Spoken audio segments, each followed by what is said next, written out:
पौराणिक कथाओं की माने तो द्वापर युग में पराशर नाम के एक ऋषि हुआ करते थे। वो बहुत विद्वान और योग सिद्धि संपन्न प्रसिद्ध ऋषि थे। कहा जाता है कि ऋषि पराशर को उनकी शादी के बाद पता चला कि उनके पिता को राक्षसों ने मार दिया था। तब वह घर छोड़कर जंगल में सिद्धि शक्ति पाने के लिए चल दिए। वो सिर्फ अपने पिता की मौत का बदला लेना चाहते थे। जब वह घर छोड़कर जाने लगे तो उनकी पत्नी ने कहा कि आप चले जाओगे तो मेरा क्या होगा। तब उन्होंने कहा कि मैं कुछ सालों में आ जाऊंगा और किसी के हाथों तुम्हारे लिए शुक्रम शक्ति भिजवा दूंगा, जिससे तुम गर्भवती हो जाओगी। इतना कहकर वो वहाँ से चल दिए। पराशर ऋषि ने अपने वादा अनुसार कुछ सालों बाद अपनी शुक्रम शक्ति एक पीपल के पत्ते पर रखकर एक कौवे के साथ अपनी पत्नी के लिए भिजवा दी। जैसे ही वो कौवा वहाँ से निकला, रास्ते में उसकी और बाज की लड़ाई हो गई। बाज ने सोचा कोई अच्छी खाने की चीज होगी। उन दोनों की लड़ाई की वजह से वह वीर्य यमुना के पानी में गिर गया। उसके पानी में एक मछली ने उस वीर्य को निगल लिया, जिससे मछली गर्भवती हो गई। एक दिन मछुआरे ने वहाँ जाल बिछवाया और वहाँ वो मछली पकड़ी गई।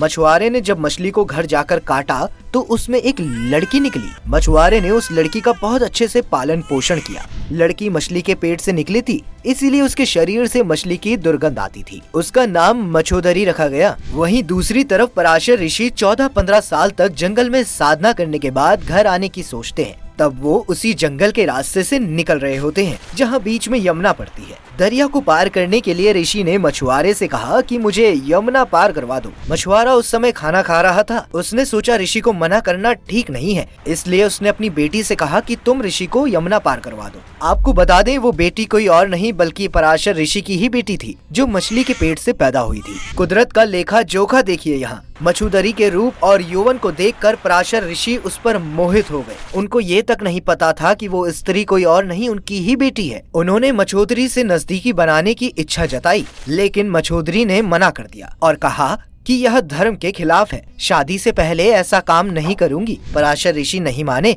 और उससे बार बार संबंध बनाने का निवेदन करने लगे। आखिर में मछोदरी ऋषि पराशर से समागम करने के लिए तैयार हुई, लेकिन उसने 3 शर्तें रखी। पहली शर्त ये थी कि उन्हें ऐसा करते हुए कोई नहीं देखे। ऐसे में तुरंत ही ऋषि पराशर ने एक कृत्रिम द्वीप बना दिया, जहाँ उन दोनों के सिवा तीसरा कोई नहीं था। वहीं दूसरी शर्त ये थी कि उनका कुंवारापन किसी भी हाल में भंग नहीं होना चाहिए। ऐसे में ऋषि ने आश्वासन दिया कि संतान के जन्म के बाद उसका कुंवारापन पहले जैसा ही हो जाएगा। इसके साथ ही तीसरी शर्त में उसने कहा कि वह चाहती है कि उसकी मछली जैसी दुर्गंध मनमोहक खुशबू में बदल जाए। तब पराशर ऋषि ने उसके चारों ओर एक खुशबू का वातावरण बना दिया, जिसे कई मील दूर से भी महसूस किया जा सकता था। सभी शर्तों को पूरा करने के बाद मछोदरी और ऋषि पराशर ने नाव में ही नजदीकियां बनाई। बीतते समय के साथ मछोदरी ने एक पुत्र को जन्म दिया, जिसका नाम कृष्ण द्वैपायन रखा गया।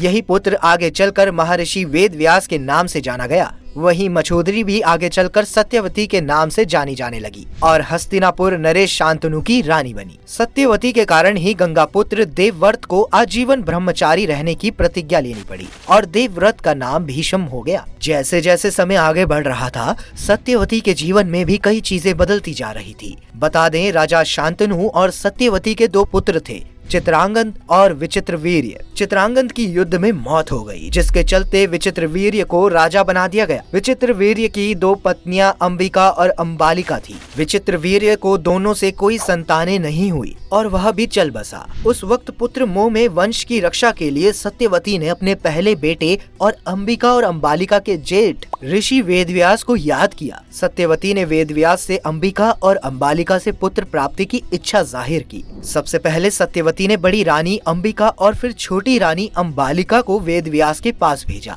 पर अंबिका ने उनके तेज से डरकर अपने नेत्र बंद कर लिए, जबकि अंबालिका वेदव्यास को देखकर भय से पीली पड़ गई। वेदव्यास लौटकर माता सत्यवती के पास आए और उन्होंने कहा कि माता, अंबिका को बड़ा तेजस्वी पुत्र होगा, लेकिन नेत्र बंद करने के दोष के कारण वह अंधा होगा। ये जानकर माता सत्यवती ने बड़ी रानी अंबिका को एक बार फिर से वेदव्यास के पास जाने का आदेश दिया। इस बार बड़ी रानी ने खुद ना जाकर अपनी दासी को वेदव्यास के पास भेज दिया। दासी बिना किसी संकोच के वेदव्यास के सामने से गुजरी। इस बार वेदव्यास ने माता सत्यवती के पास आकर कहा कि इस दासी के गर्भ से एक विद्वान पुत्र का जन्म होगा। इतना कहकर वेदव्यास तपस्या करने चल दिए। अंबिका से धृतराष्ट्र, अंबालिका से पांडु और दासी से विदुर का जन्म हुआ। तीनों ही ऋषि वेदव्यास की संतानें थी। तो मित्रों, आज के लिए इतना ही। धन्यवाद।